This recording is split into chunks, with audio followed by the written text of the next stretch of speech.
Stampers, another video tutorial for you. This is one of 2 club videos, and these are the projects that we did at club. The main project, which is this video, was a special request from one of the club members, and I wanted to get this on film. A little bit more complicated project so that they could relax and enjoy at club, and then they can watch the video and see how to make more when they go home. So, cute little project we're going to do is this guy. A little something cute. And you open this flap up, and there's little pouches on the inside. And you open up the little pouch, and there's a tea bag inside. How cool is that? So this is what we made at club, and this is what we're going to make today. So what I did to fit these, the little pouches, I actually went to Walmart, of all places, and found some tea. Our Finest was the brand. I found chai, jasmine, vanilla rooibos, and mint, and that's what we use. So there's one of each in everybody's tea holder. And once you get a packaged tea, they're pretty standard sizes.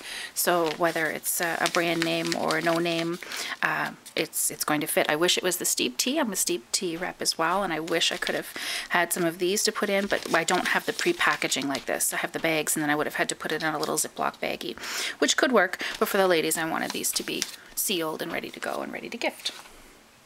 So that's what we're doing. So we're going to start off, let me get this guy out of the way. We're going to start off with 2 pieces of cardstock.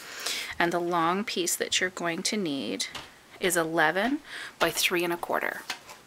11 by 3 1/4.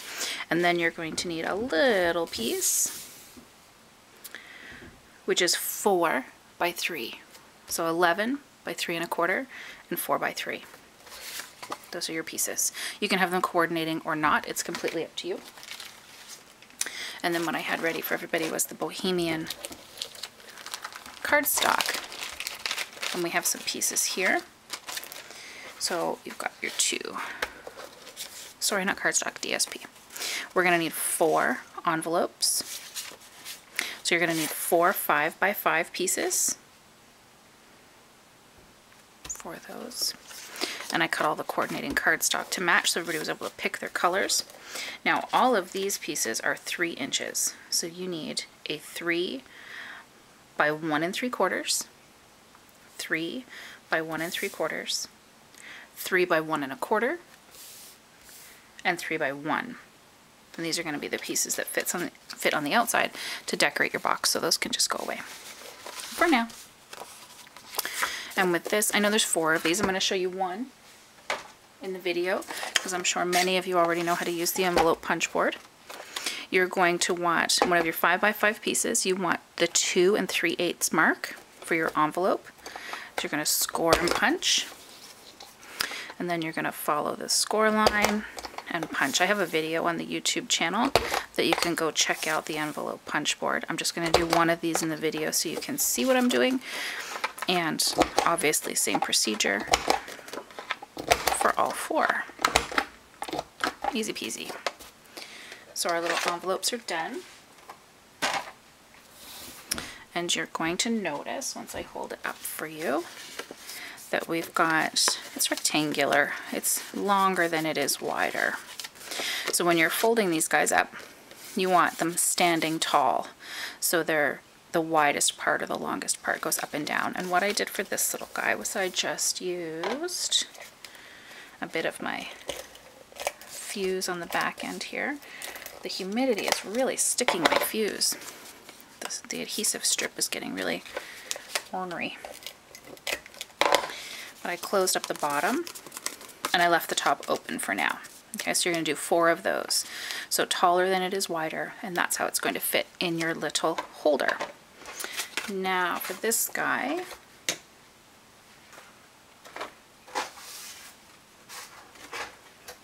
I've got markers on here for another project, but don't mind them. Ignore the markers you see.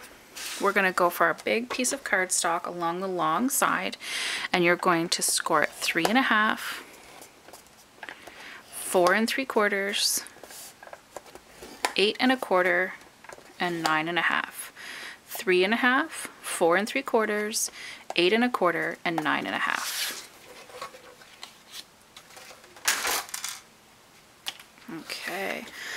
going to take the little Project Life corner rounder, or you could use your envelope punch board for this.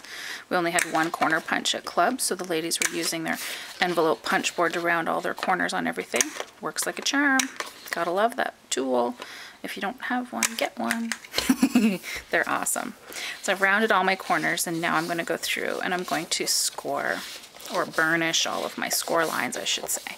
So you've got 4 score lines, and you're going to see this start to take shape. The larger rectangle is your bottom, smaller rectangle is your top, and you'll see how that folds over already. Easy peasy.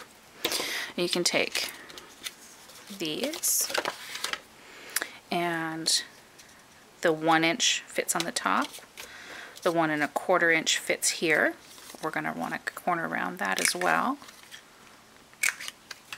to fit here.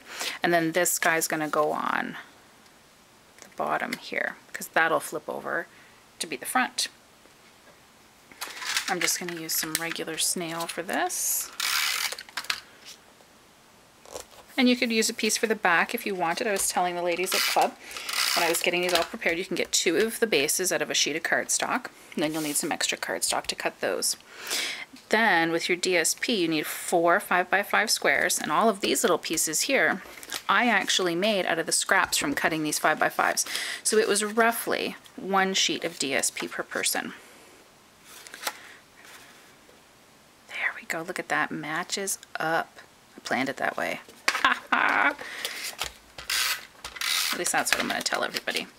No one will know, it's only on YouTube, right? So put that on the bottom so you can see how this is taking shape. All of our DSP pieces fit. If you wanted to cut an extra DSP, you could for the back there. Now what I'm going to do is this little piece is our 3x4 cardstock.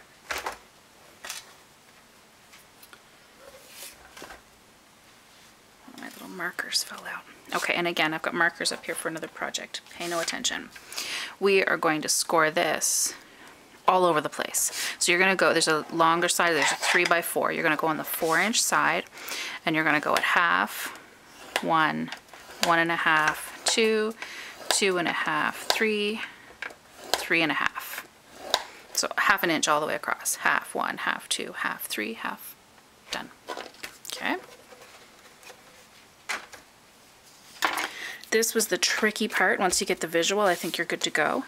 This piece, width-wise, is going to fit in. So what we need to do is we need to fold these up so that these become the holders for our envelopes. So what we want to do is hold your cardstock like this. That first score line, you want to fold one up. That's going to hold an envelope. Then this next piece right here is going to be a flat piece. These next 2 pieces right here, you want to push the middle score line in so that it becomes a peak. That makes sense? So you've got fold one up, flat, fold one up. So you're going to have a peak here. We need another flat, and then you're going to want another peak. So these 3 score lines here, you're going to push that middle one up. So we end up with this. Okay? Pause and rewind. That's the best way I can think of doing that for the video, because until you get the visual, it's hard to tell. Straight, fold up, flat, peak, flat, peak. And now what we're going to do in our little peaks is we want some adhesive. So I'm going to put some Tombow in here. And I'm going to hold that closed just for a few seconds. And then what I realized, and I don't know if it's how I folded this or not, I guess I got the measurement all gummed up, but anyway, we don't need this last little flap. That's what it boils down to. So once I've got this all adhered, I'm going to take my scissors and I'm going to cut off. Now you need this guy standing straight up, flat. You need this guy standing straight up, flat. You need this guy standing straight up, but this flat piece right here, you don't need. It's not gonna fit. There. Get rid of him. We don't need him, because once this is all glued, you're gonna have 2 rectangular pieces on the bottom. This is your top, your small flap, top, back of the box. This is the bottom, and this is the other side of the front. So this bottom piece, you want this guy to fit right in here. See, there's a little wiggle room side to side and front and back, but these two flat pieces right here, actually, I think I might use some fuse on this. I love Tombow, but even in the humidity, I think my adhesive is all revolting on me. My Tombow doesn't even want to dry as fast as it usually does. So I've put adhesive on these bottom two rectangular bits, and then what I'm going to do is I'm going to center it with my 3 pieces standing up. I'm going to center it side to side and front and back. This is where I would like to use Tombow because I'd be able to wiggle it a little bit. But like I said, the humidity's playing tricks on me, so I'm not. It's a little crooked. Oh, my OCD. Oh my god, oh my god, oh my god. It's okay. It's all good. No big deal. I'll show you the one that's really pretty. This one, side to side, front and back. And you see how I've got peak, peak, and then that one piece holding up my envelopes. So we've got this piece in. That's our bottom, these are our sides, and this is our top. How cool is that? The last thing I want to do is put a closure on this. And you'll see that I used the petite petals. I punched a few of these already. Petite petals punch. And then I just used the scraps, like the cardstock colors from this piece. From this bohemian paper. So I was using the Delightful Dijon, Rich Razzleberry, Blackberry Bliss, Indigo, oh my gosh, I just had a brain fart, and then Bermuda Bay. So all of those colors. So this guy I've already punched, and actually I'm going to do the Blackberry Bliss because I'm a purple person, but also because it just coordinates a little bit better. And what I did with these guys, and of course I have all the sponges right there, yay! Even though it was the same color, I took my sponge and I sponged around the edges of the flower just because it makes them look pretty. Gives them a little extra oomph. So I've got my petite petals, flower, and what I want to do is close this box up, hold it closed. Then I'm going to take this guy and I'm going to put 2 petals above the top of this box, above the lip, so that when I hold it just underneath the lip of this box, that's what's going to close and open it. Okay, you can see that guy right here. So once I have that, I'm going to carefully hold this in place. This is not my piercing pad. This is the insert from the F block in the storage caddy. And I didn't catch on to saving these until all my other ones were gone, which is a bummer. But I'm so glad that I saw a demonstrator video that had them, and I love it. They make great paper piercing pads. And they're a lot thicker than the ones we have. So I'm just going to rest this on my paper piercing pad and poke a hole in the center of my flower. These are the Candy Dot brad bases. Love these brad bases. Take this out, put my brad in, and then I'm going to take my paper piercer, and I've got some of the brights. Oh, sorry, I bumped the camera. I've got some of the brights dots that go on top of these. These dots are adhered on the back. You can use them as they are, or you can put them on the brads. So this is all done. I did put a little greeting on this guy, a little something cute, and what I did was the Something to Say stamp set, and I punched it and punched it out with, believe it or not, my bow builder punch, and then I just snipped off the edges. So the thank you, the little something cute, or any other greeting that you have would work. Okay, so let me show you how to put the first only insert in, and then you'll know to repeat this for the next 4. So this is our little envelope here, and I've punched my petite petals, and I'm going to do the same thing here that I did on the front. So place this so that 2 petals are holding it closed. Open this up, and then in the middle of my flower, I can't put this on a paper piercing pad, so I'm just going to go back and forth. Roll it between your fingers until you go through. Don't want to punch your fingers. We don't want any injuries. Put your brad in. And then if you can feel the tongs of your brad, open them up. If you can't, just push them to one side. It's not a huge deal. Either way, it'll keep the brad in. I'm going to put another candy dot on this guy. See how cool that is? I love those candy dot brads. They're awesome. And then we're done. So ideally you'd have 4 of these, right? And then what we're going to do is right on the bottom, oh, we put our tea bag in. The Vanilla Rooibos. close this up. And on the very back at the bottom, I'm going to put some fuse right along the bottom. And then it's up to you how you want these to go. With what I chose to do, and I'll show you on this guy in a minute, is I chose to put this guy facing in. Okay, and if you wanted to cover up your ugly Brad, you could put fuse all over here and stick that to the front if you wanted to. You could do the same on the back. But see what I did here, there's the closed box, and when you open it up, this guy lays flat so the flower shows. And then I faced a flower to this guy. These guys are back to back on that middle piece. And then this guy again is facing out, so you could put fuse on him and stick them to the back if you wanted to. But they all look pretty, they're all facing out. Open them up and there's your tea.